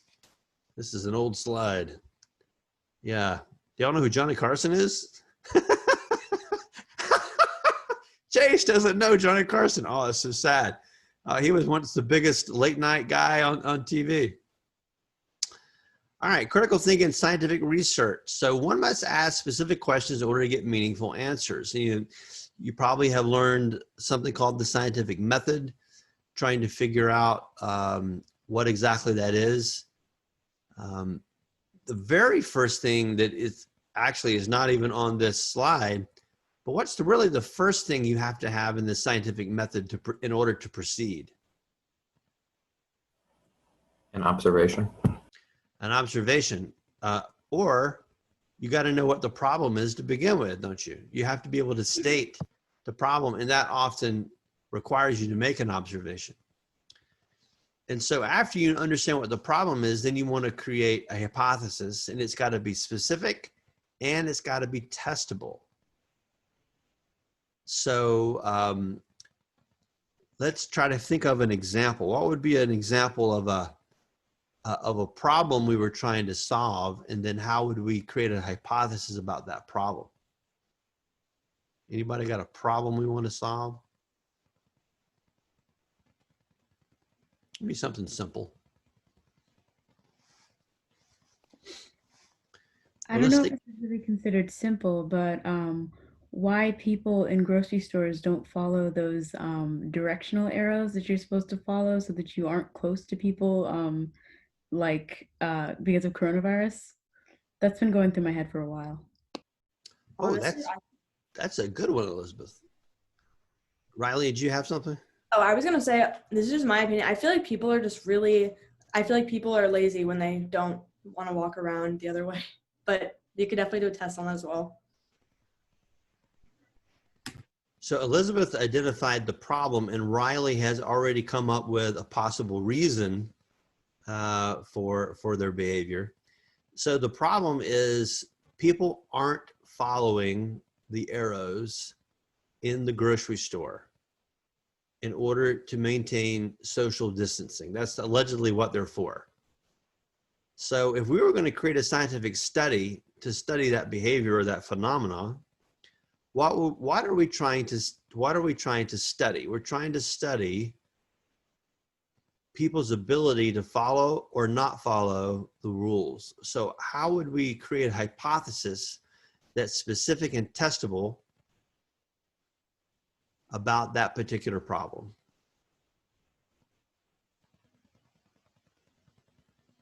I don't know if this would be very easy to test, but I would think like if you switched up which rows change directions towards things that are like staples or people would likely be getting from the grocery store, like bread or milk, you could find out whether or not just people's typical grocery lists and like, I guess, how fast they want to get out of the store affects whether or not they follow the arrows. Okay. You could also do tests where you have people in that aisle and whether like they don't have people in the aisle and see whether people still go the opposite way. Yeah, and so we'd have to come up with operational definitions. And, you know, the operational definitions would be every single thing that we list in our hypothesis, you know, we have to understand what those things mean. And then what are the research variables? So the specific factors that we would alter or measure during the research. So this would almost be an observational, naturalistic observational study, wouldn't it? We'd go into the grocery store and we would first observe what was actually happening. Then we might come up with a hypothesis that says, you know, what if we think people who are pushing carts are more likely to follow the aisles, the arrows, than people who are carrying baskets. So that's a hypothesis, isn't it? That's a specific and it's a testable statement. We can test through our naturalistic observation and gather the data to see which one is more likely to follow the rules of the arrows. Then what would our research variables be? Specific factors altered and measured during the research.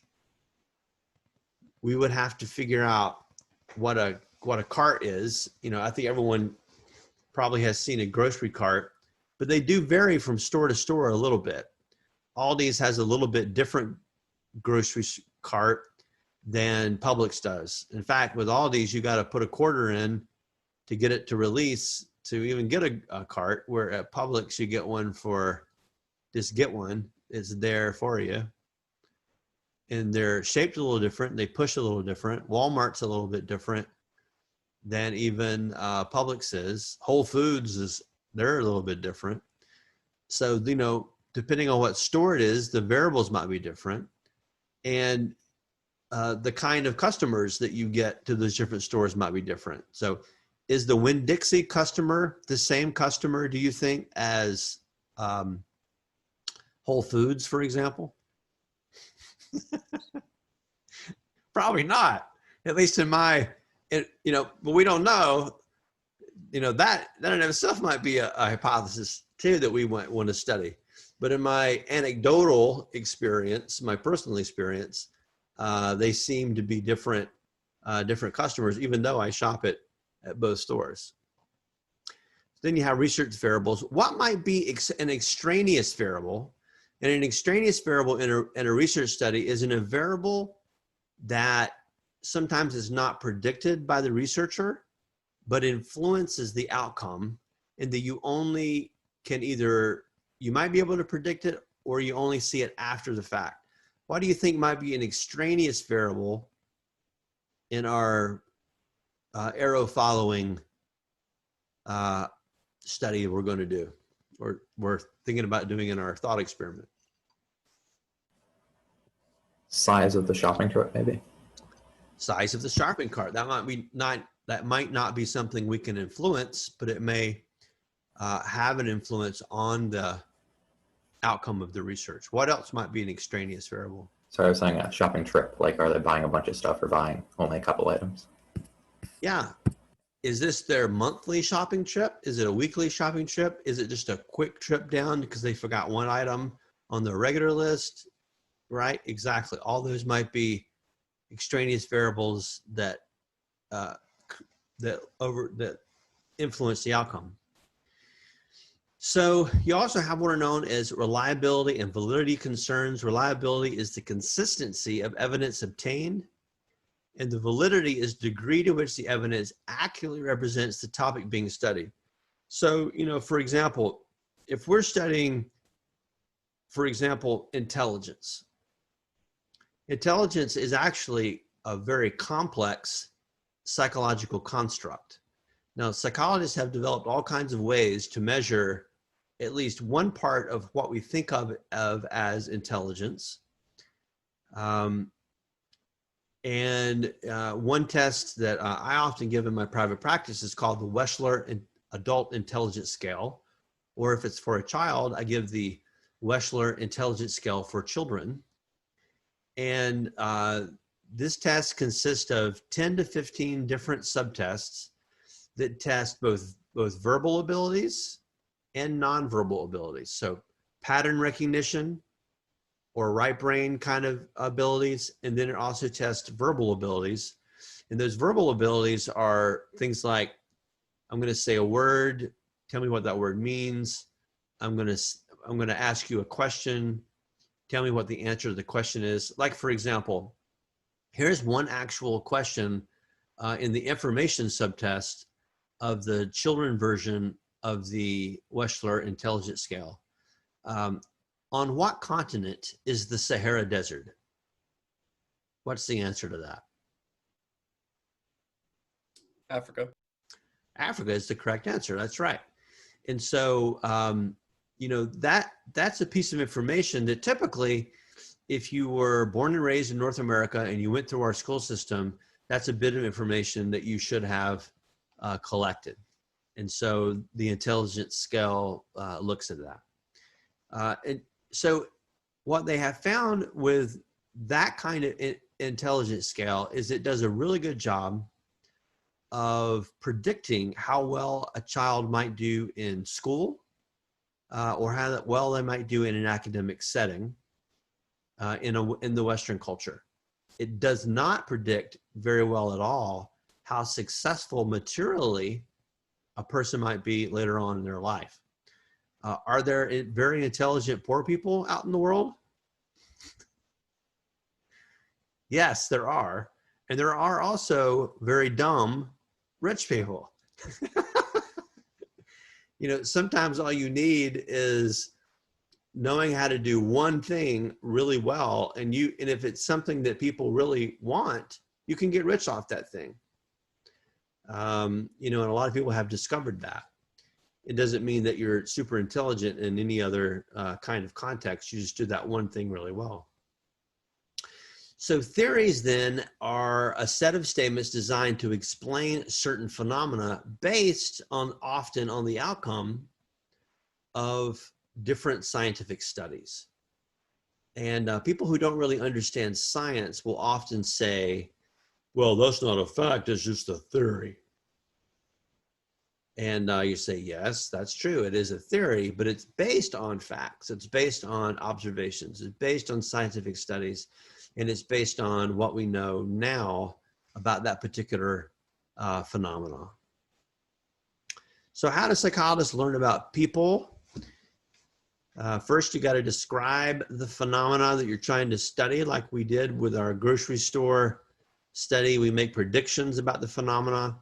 So in our grocery store study, if our hypothesis is that people in shopping carts are more likely to follow the arrows correctly than people who are carrying baskets, what kind of predictions could we make about the phenomenon, do you think?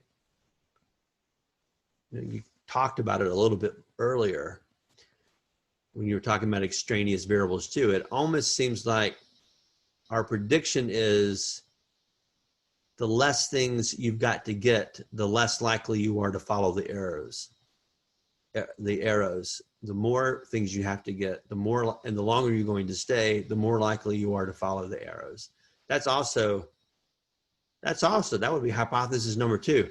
You know, this actually, you could just about do an honors in the major thesis on this particular study. I think we've come up with something here. I'm gonna get some students involved in this. It's a great idea. So control the phenomena to ask specific questions about it, and then try to explain the phenomenon. So, you know, maybe we could get, if we got a multi-million-dollar grant, we could build our own grocery store that we could manipulate and be able to do different things with it. You know, maybe we'll have electronic arrows or arrows that we could change in real time to see if that influenced people's behaviors. Fascinating. So some observational behaviors. The features are observation of behavior in the environment in which it typically occurs. Of course, you've got to be very careful when you do this sort of thing. One of the things that I have found is that if I'm out in the world with my wife, people react to me very differently than if I'm alone. I'll give you a good example. One of the things I love, I have 2 children, as I had talked about before, and I love them during their baby stages. I loved having babies, and they're so sweet, and watching them grow up and such. And I often just will spontaneously say in the real world, I will say, when I see a woman with a baby, I'll say, "Oh, what a beautiful baby." You know, I approach her and say, "What a beautiful baby." Now, if I'm by myself, her reaction is very different than if I'm with my wife. If I'm by myself, she's like, "Okay," and she's kind of turns away, and then I get the body language. Oh, okay, well. If I'm with my wife, almost always it's "Thank you so much." You know, very different kind of way. So even who I'm with is influencing the naturalistic observation I'm trying to do. The strengths, it provides presumably uncontaminated descriptive data about behavior. However, there is observer bias. You can have participant self-consciousness. If people know they're being observed, they often will change their behavior. You see this all the time in work settings. You know, oh, the boss is in the office. I'm going to be working hard on my typewriter. I'm typing my reports. I'm really working hard. Right? Oh, the boss is out of the office. Oh, thank God. Now I can relax. All right. What sports are on? And you start trying to see what's going on out there. Case studies can often be really good because you can get a very detailed analysis, but it's not always generalizable, as we had talked about a little bit earlier. That was one of the pitfalls of Freud's work. It wasn't very generalizable to the rest of the world. So we're looking at the big picture. Surveys. Survey research is probably some of the most common research in psychology today, partly because it's pretty easy to do. You can get large samples, and you have a lot of data to look through, and it's fairly inexpensive, particularly in the digital format. I mean, used to, you had the expense of having to actually print out on paper the surveys, find a participant, getting them to sit down and do the survey. Nowadays, everything is digital, and it costs almost nothing to create a digital survey and then to get participants to fill that out. But there can be sampling errors. What is a sampling error? What does that mean when you're doing a study? It's when the group you're sampling or the group you're studying either isn't like random, like they have certain similar characteristics, or it's not like a big enough size. It's not like a wide enough variety of like ages, races, genders, that kind of stuff, and that would affect whatever your behavior you're studying. Absolutely, yeah, all that is correct. The sampling error would be really any of those things or all of those things. It's that you're getting a sample that's not necessarily representative of the population as a whole. So, you know, what are you actually trying to study and what are you actually trying to figure out? That's one of the problems with the presidential polling that's done every 4 years. You know, who do you think would be more likely to respond to a poll, to a pollster's questions? So someone calls you or texts you and says, would you like to participate in a poll? What kind of person do you think is more likely to respond to those polls?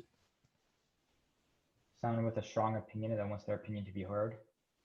So someone who already has a strong opinion politically and wants to be heard. Absolutely, that might be one kind of person. What else? In a similar vein, ideologically sophisticated, highly educated people. People who are very highly educated, more sophisticated psychologically. So they want to answer the polls. Absolutely. So say that those are the two types of people you get. Would that be a truly representative sample of people of the nation, or even all voters or all likely voters? No, absolutely not. Because not everybody follows politics as much as, the really hardcore devoted groups do. Sometimes you have poorly phrased questions. Like believe it or not, this was an actual survey that was done. And it's kind of funny, almost a joke survey, I guess. I wasn't sure what they were trying to get at. But the question was this: would you rather see Donald Trump reelected as president or have a meteorite fall and destroy the planet? And it was something like 83% said they'd rather have the meteor destroy the planet than have Trump reelected.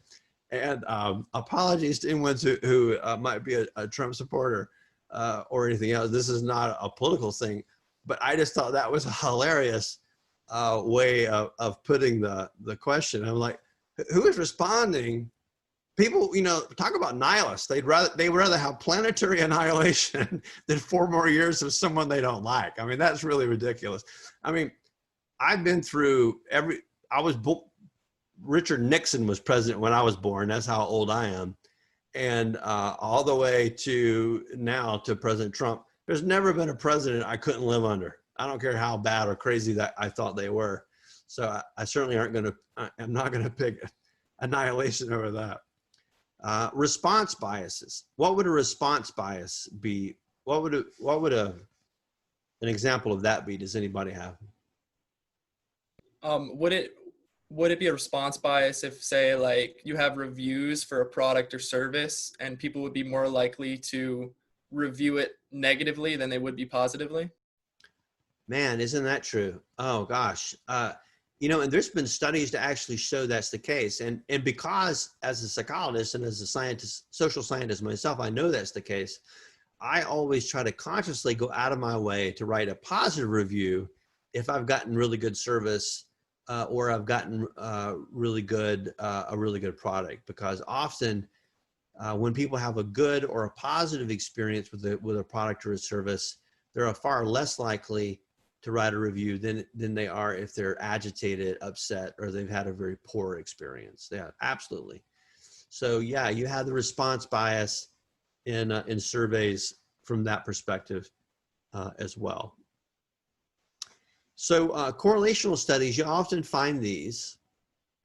And so what is a correlation, first of all? Does someone tell me what a correlation is? When two things happen at the same time. Right. You have two variables that appear to be related to one another that happen at the same time. However, what do we know about their causality? Nothing. That's right. We don't know anything. We know that we don't know if one of those variables actually causes the other. They may be highly correlated, but they may or may not be causal to one another. A good example is, believe it or not, this is absolute fact. There is a high correlation to the number of drownings that happen during the year and the release of Nicolas Cage movies. Nicolas Cage movies and drownings highly correlate to one another. When a Nicolas Cage movie is released, a lot of people drown. Now, is Nicolas Cage causing the drownings? Well, we certainly hope not, right? There's no way to know for sure. Well, there might be a way to know for sure. You know, we just have to look a little bit deeper into it. But, you know, so correlation does not always mean causation, but correlational studies are often done simply to look for relationships with one another.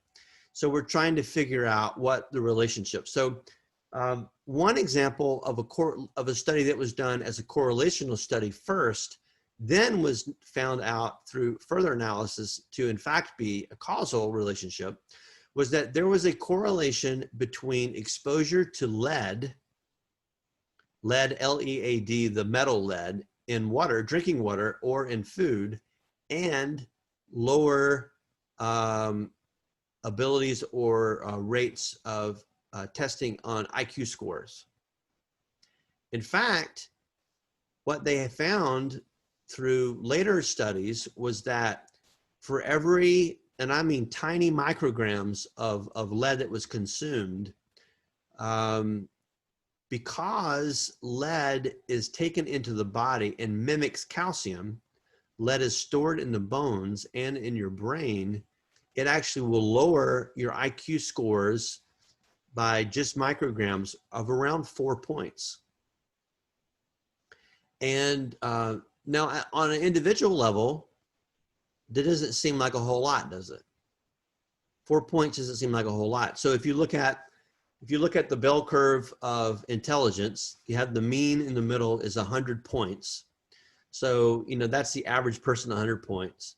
So if you lose 4 points, now you have a 96. If you had 100 before, might not mean a lot in the middle. If you're on the extreme tails though, if you're in the upper 2.5% or in the lower 2.5%, it means a lot. It means the difference between thousands of people being pushed into the gifted range, or thousands, maybe even millions of people being pushed down into the what used to be known as mentally retarded range, which now is known as the intellectually disabled range. It means a lot from a larger perspective, from a societal perspective, when you start looking at it from a population perspective. And so correlational studies are important at the beginning, and then you look deeper when you start doing analysis of variance to figure out if that actually is causal. So here we go. The cost of gas and the number of gallons pumped, miles to go. Here's the correlation. Miles traveled so far, score on college final exams, number of math courses taken in high school. Interesting. Looks like the more math courses you take in high school, the better you test on college exams. So some of these might seem common sense, some not. So here's correlational and causation and possible causation studies. Like one correlational study in 2004 was done. The more sexual content U.S. teenagers reported watching on television, the more likely they were to begin having sex themselves in the following year. That TV and pornography on that computer, it's causing them teenagers to have sex. We got to turn it off, right? That's what the news would report. But one possible explanation might be that some teens' greater interest in sex may have led them to watch more sexually oriented shows and to become more sexually active because they were interested to begin with. The number of drownings in the United States rises and falls during the year, along with the amount of ice cream sold each month. Also Nicolas Cage movies. A third variable, the time of year, may explain the high consumption of ice cream and the likelihood of water activities. So, in other words, in the summer, you're more likely to be swimming. And that's also the time of the year when they're selling ice cream, right? So these are all different ways to think about correlation and causation. And whenever you hear the news report, any kind of correlational study, you definitely want to use your skepticism and your critical thinking skills to really analyze what that study is about and try to figure it out a little bit deeper than just what they're reporting. So sometimes there's a manipulation of an independent variable to measure its effects on the dependent variable. So the dependent variable is the variable that you are always trying to study, and the independent variable is the variable that you're manipulating. So in our grocery store experiment, our hypothesis again was that people who are pushing a cart are more likely to follow the arrow rules than people who are carrying a basket or have no basket. What would be the independent variable in that study?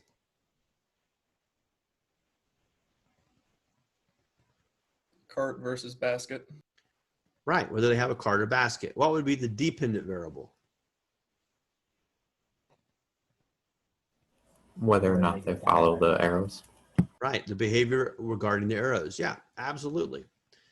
So the strengths, you can establish a cause and effect relationship much more easily, and you can do more than a correlational study. You can do an analysis of variance study, or a multiple analysis of multiple variables study, and use statistics and a statistical analysis that enables you to make a more robust and more profound conclusion about what the causal effects of one is on the other. However, as we talked about earlier, there may be a lot of confounding variables. So whether you're conducting your study at Winn-Dixie versus you're conducting your study at Whole Foods, whether there are, what time of the year it might be. The week before Thanksgiving, there might be a lot of people packed in the grocery stores and behaving very differently than they would at other times of the year. So what would be one way to avoid that kind of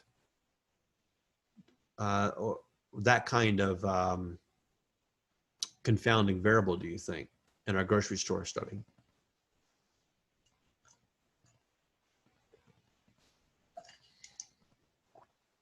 Do more tests, have a larger sample size, do it throughout the year, or at least specify which time of year you're doing it. More tests, larger sample size, doing it at different times of the year. Absolutely. In fact, one of the things I often tell the court, and the court always sees psychologists as something of psychics or wizards, and it's just astounding sometimes the questions I get asked on the witness stand. But one thing I always tell the court is that the best predictor of someone's behavior is to watch them over time, or to be able to study their past behavior over a long period of time. So, sometimes when I get someone who has got a very complex, well-documented mental health history, I may have multiple reports going back years on this person. So I'm really able to establish a much more robust, rich, multivariate, and interesting, and perhaps even more correct or more valid report on them, because I've got multiple sources of data or information. And the more data you have, more information you have, the easier it is to look at it. So independent, dependent variables, we talked about this a little bit already. Researchers measure the reading skills of children after they have taken either a special reading class or a standard reading class? So what would be the independent variable in that one? The type of reading class taken. What would be the dependent variable? The reading skills. Absolutely. Yeah, you guys got it. Y'all are way ahead of the game on this stuff. Good job. So EMDR is a specific type of treatment that is often given in a lot of different contexts with therapists nowadays. It stands for eye movement desensitization and reprocessing. The theory is that if you hemisync the brain by watching a light going back and forth, or watching someone's finger go back and forth, the therapist's finger, then as you're talking about a traumatic event, that the synchronization between your hemispheres will help to reduce anxiety. So the researcher's question was, does EMDR treatment cause a significant reduction in anxiety? How did the researcher answer the question? They conducted a simple 2-group experiment. So here's their experiment. The participants are interviewed by the researcher and their baseline anxiety is established. And it is typically established by a self-reporting checklist. So you're looking at a checklist of symptoms, you're rating the symptoms 1 to 5, and then you get an overall score, and you're put into different groups about it. So you have the experimental group that are typically people who report a lot of anxiety maybe. You have a control group. One receives EMDR treatment. The other may receive no EMDR treatment. Then you have a post-treatment phase, and you give them almost always the same test you gave them to begin with to see if there's a reduction in their anxiety. So what did the researchers found? They found a reduction in anxiety for those in the EMDR treatment group, but not in the control group. So what does that mean? What can we say? Do we know that the treatment caused a difference? Or is there a flaw in the experimental design, do you think? And if there is a flaw, what flaw might there be in that experimental design?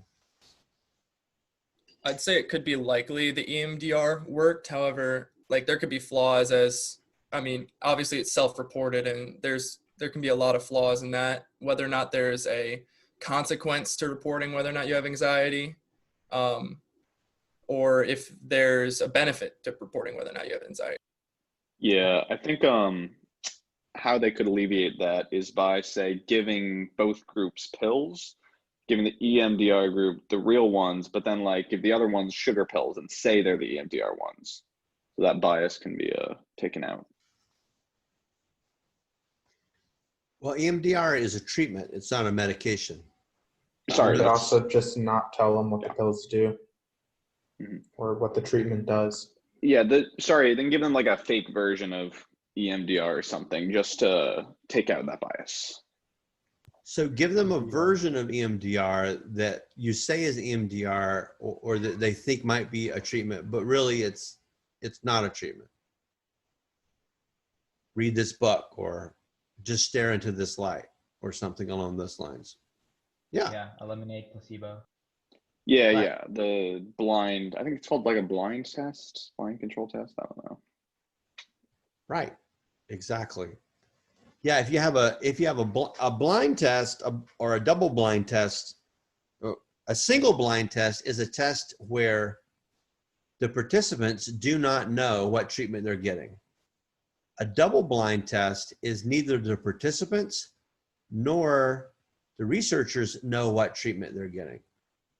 Why would you not want the researcher to know what treatment was being given to a participant? It could eliminate bias, like what they think might happen with one group, then they can't have any sort of bias towards one group versus the other. Yeah, you know, maybe you have a financial incentive that your new treatment is shown to be very effective because you're going to get a huge grant or you're going to get more money if it's found to be effective versus if it's not.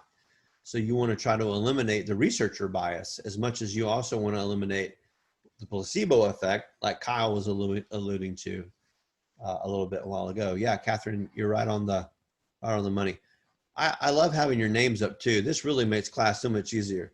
I tell you, I wish this was like in face-to-face classes. It's nice associating a face with a name. You got to give us all name tags to wear. That's right. That's right. So we can have random variables that happen. Random assignment is something that you guys alluded to before. That can help to minimize the effect of random variables. You have participant expectations. This is one of the problems that they have ran across in when they are studying antidepressant medications.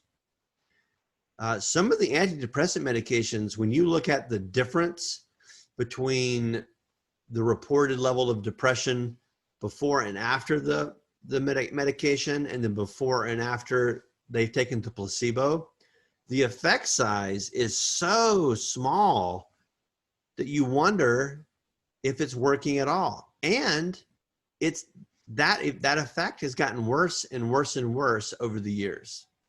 It's almost as if because of like Prozac, for example, being in the popular culture, people automatically assume that when I take this medicine, I'm going to feel better because I've been told I will feel better, and therefore I will. I'll give you an example of using the placebo effect on purpose in therapy that I did one time. I had a heterosexual couple in couples counseling that came in, and they were having problems with their love life and being intimate with one another. And we went through a lot of different talks about it and tried to figure things out. And it kind of just boiled down to a lack of desire on both of their parts. Well, I decided to do a little experiment. And what I did is I got a whole big pack of green M&Ms, and I filled up a bottle with the green M&M chocolate candies. And I put a label on the outside that said, Dr. Saunders guaranteed libido increaser. Take one prior to initiating intimate contact for immediate results. That's what the label said. And I showed this to them and I said, I guarantee that this is going to work. And I gave it to them. Well, they laughed, ha, ha, ha, ha, yeah, this is hilarious. Oh, this is great. Thanks, daughters. Now, they knew that it was M&Ms. I wasn't trying to fool them. I wasn't trying to pretend that this was some kind of actual medicine. They knew it was M&Ms. They knew that I created the label, and they knew that I created the whole thing. But I gave it to them, and I said, all right, no, take these home over the weekend. Let me know what happens. Well, honestly, it was half a joke and half of just to see kind of what would happen. But I'm telling you, a week later, they came back to therapy, and they were like, we took those M&Ms and we could not keep our hands off each other. And we'd take an M&M and it would just like flew my mind. And, but what it really represented is it gave them permission to be intimate, and it became a signal to the other that it was time to be intimate. And so, it served an interesting placebo in that regard.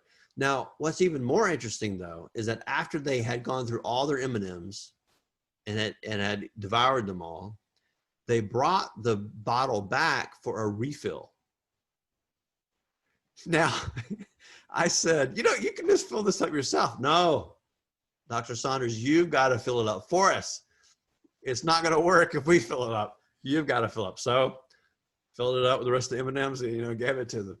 But, in a lot of ways, from a psychological and even a Jungian kind of perspective, that's the equivalent of in a tribal group, going to the shaman and getting a magical potion and being given that magical potion by the shaman or the medicine man, believing it's going to work. And it's that belief that helps to create that effect. The placebo effect is very real, and it also shows the power that our minds have on our bodies. and on our even our health. It's fascinating. All right, so selecting human participants for research, to whom can the results be generalized? That's very important. We hit on this a little bit when we talked about sampling errors. And how can one select a representative sample? Now, when you're collecting data, for example, say you're working with probably one of the closest true representative population samples you can get a hold of might be the census data, because every 10 years the census is required to be taken, and every single person in the United States is at least attempted to be contacted, and we have to know certain things about those individuals. So if you're working with that set of data, you might be able to generalize things a little bit better than you would if you were working with a much smaller subset. So, like, for example, here we are in Central Florida. Now, Central Florida is a fairly diverse group. I think everyone would probably agree with that. Gosh, if you go into Orlando, if you're in the club scene, and you see people from all over the world sometimes. Certainly that's the case at Walt Disney, but depending on where you go. So if we took a representative sample of Central Florida, what could we say about the rest of the United States, do you think, from our sample here in Central Florida? I mean, I don't think we can say anything. Very little. Very little. You couldn't say anything. What if we were able to take a sample from Central Florida, though, and then took a representative sample from the census data and compared our two samples together, and they looked very similar. They looked similar in gender representation. They looked similar in racial representation, ethnic representation, educational background representation. Could we make more of a generalizable statement then about our sample from Central Florida? I think it'd be more justifiable, but still there'd be like lack of credibility somewhat. Yeah, because if you're looking to do a thing from the whole United States, it makes more sense to use it from the whole United States. Just because we're super similar in one thing might mean we're different in like another. Like everyone here is a US citizen, but like not everywhere in the US has like the same climate. So maybe Central Florida people act different because of the climate here, and they act similar because of our status as like Americans. Okay. Yeah. So even though we may have a random sample here in Central Florida, it still might be biased just because of the population we're pulling it from, hadn't it? But it's a sample of convenience.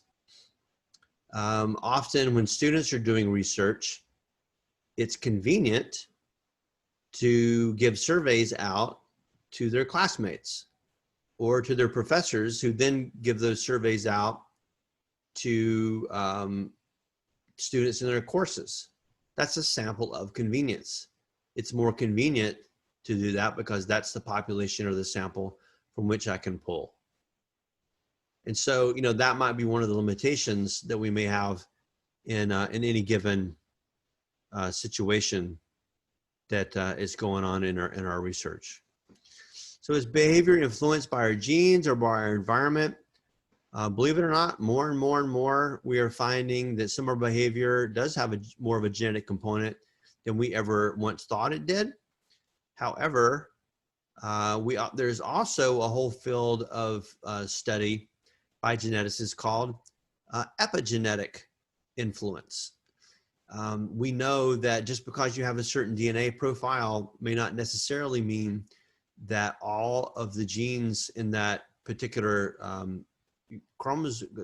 group of chromosomes that you have are going to be turned on. because your environmental factors might play a role in that. And then, of course, we're complex beings. There's a lot of individual differences that contribute to who we become or who we are. Selective breeding of animals happens. Gosh, the poor dog is a good example of selective breeding. These wolves came down and started hanging around our campfire 35,000 years ago, and they haven't been the same since. We adopted them, and now we have different varieties of these creatures, and we just love them to death. What's really fascinating too is that people so bond with their dogs that there was an experiment, a social experiment that this reporter did. He actually got $100,000 from this wealthy person to do this experiment. And he had a briefcase and it was filled with this money. And he would approach people in the park and he would say, I will give you $100,000. And he'd open up the briefcase, show them that he actually had the money for your dog. Not a single person ever took him up on it. Wow. Now, my current dog, I would not sell for $100,000. He's too fantastic. However, I have had some dogs in the past that I probably would have said, yeah, here you go, take the dog. It just depends on the dog, right? But research involving humans, we can do family studies, twin studies, adoption studies to try to figure out what the genetic role is in any given circumstance. Like, for example, when we look at something like schizophrenia that we know has a strong genetic component to it, identical twins, if your identical twin has schizophrenia, you almost have a 50% chance of also having schizophrenia. So that is a really strong relationship. If you are a non-identical twin, then you drop down to about 18%. If you're just a sibling of someone who has schizophrenia, you have an 8% chance. If you have a child who has schizophrenia, you have a 10% chance of also being schizophrenic. Nephew, grandchild, or someone just in the general public, almost zero. So there is a high correlation, at least, between your familial relationship, how closely genetically related you are to someone, and your chance of being similar to them in mental health studies.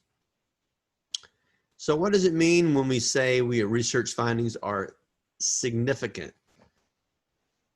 Basically what that means, in a correlational group difference is larger than would be expected by chance. So, there definitely is a relationship here, and it's larger than what we would think of if we just took the result out of a random hat or just take it out of random.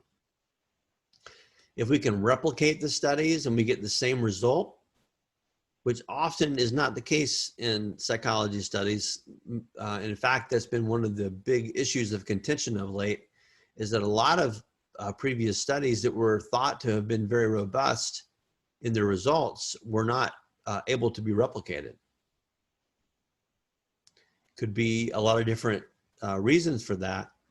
But it also depends on what kind of statistics you use. If you use descriptive statistics, you're just describing a set of data. That's often what you get from census data. Here's the United States. We're going to describe what this data is. There's a certain number of men. There's a certain number of women. There's a certain number of people who make under $100,000. Certain number of people who make over 100,000. We're just describing the data. Inferential statistics are mathematical procedures to help you draw conclusions about the data and then make assumptions about the meaning. So one variable causes the other, that sort of thing. So sometimes psychologists do deceive people in research. It's not as bad as it used to be, but we're all guided by ethical principles and promises to do no harm, both in human and animal research. So you have to have debriefing with people if you deceive them, to let them know what the study was really about, and to make sure you don't do any harm for them. And that's really true with any kind of human studies. You know, we don't want to cause harm. We want to get to the bottom of things without being too over the top for it. All right, any questions about tonight's lecture?